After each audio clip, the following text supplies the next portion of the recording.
Yukarılık şeyimizden devam hürmetlik vatandaş. Bugün çislak 2023 yıl 10. ayının 10. günü haftiga seyşembe vatandaş. Yukarının devamı nemi dedik? Fransiya muhbiri mundaq sual koydu. İsrailiyanın Cungo turuşluq baş elçisi tünüge mundaq ko'rsatdi. Cungo'nun Hamas'ni en qattiq ayıplashini umid qilamiz. Hamasning İsrailiyaga hujum qilganligini nazarga elib, ikki davlat loyihasi yana o'ttirib qo'yilgan vaqt emas deb qaraymiz, dedi. Siz bayonotchi Mavning Tashqi ishlar ministrligi bu to'g'rida nima deydi? Bayonotchi Mavning yana ikki davlat loyihasini takrorladi. İki devlet loyihasi degani Falastin bir devlet, İsrailiya bir devlet degan. Amerika matbuot muxbiri mundaq savol qo'ydi. Amerika Qo'shma Shtatlari Davlat Majlisi senatori Chuck Schumer Jungo hukumatining Hamasning İsrailiyaga hujum qilishi va tinch aholini go'raga elish to'g'risida qaytargan inkosidan umidsizlandim deb ko'rsatdi. Jungo taraf nemishqa Hamasning İsrailiyaga tuyuqsiz hujum qilishini ayblamaydi. Qanday bilib turamdikan, hammamiz belgilik. Bayonotchi Mavning yana davomlashtirib mundaq dedi. Tinch aholi hujum qilish, zo'ravonlik qilmishni ayblaymiz.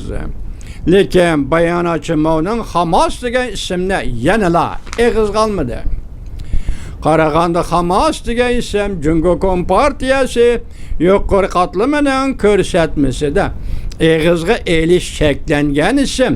Shunlashqa Jungo Kompartiyasi Tashqi ishlar ministrligining bayonotchisi Mavning Hamas degan ism tilga elishga jur'at qila olmaydi.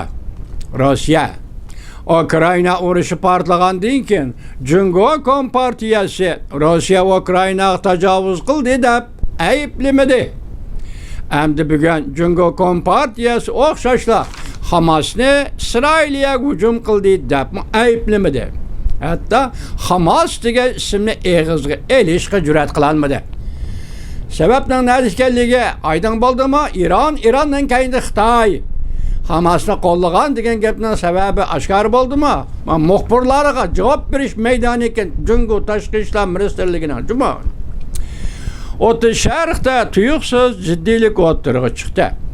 Fursatni paylanib Jungo Kompartiyasi xalqaro besimdan qutulishni o'ylagan edi. Lekin har qaysi davlat muxbirlari Jungoning qanday pozitsiya bildirganligi to'g'risida qistab keldi.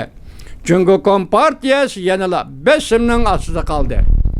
Beshi bilan oyog'ini birlashtirolmadi. Nima qilishini bilmadi. Yana bir xabar.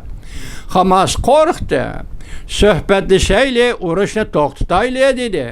Mavzuli xabar 10 ayning 9 kuni Vanbit orbitida e'lon qilindi. Xabar mundaq boshlandi. İsrailiya nayt tezlik bilan 300 ming kishilik qo'shin tayyorladi. Amerika port belgilik avomat zarbadarlar guruhini o'ttirishar qaydab keldi. İsrailiyaga yordam bermoqchi bo'ldi. Harbiy kuchni mundaq o'rinlashtirish Falastinning radikal tashkiloti Hamasni cho'chitib o'tdi. Anglashlarga qaraganda Hamasning rahbarlik qatlami urush to'xtashsiz İsrailiya bilan suhbat qurishni xohlaydiganligini bildirdi. Tahlilchilar mundaq dedi. Mundaq so'z ibora bir xil masxara bo'lib hisoblanadi. Hamasga intayin aydınki bundaq chaqda İsrailiya Davlat Mudofaa Ministrligi hargiz urush to'xtatishni o'ylamaydi.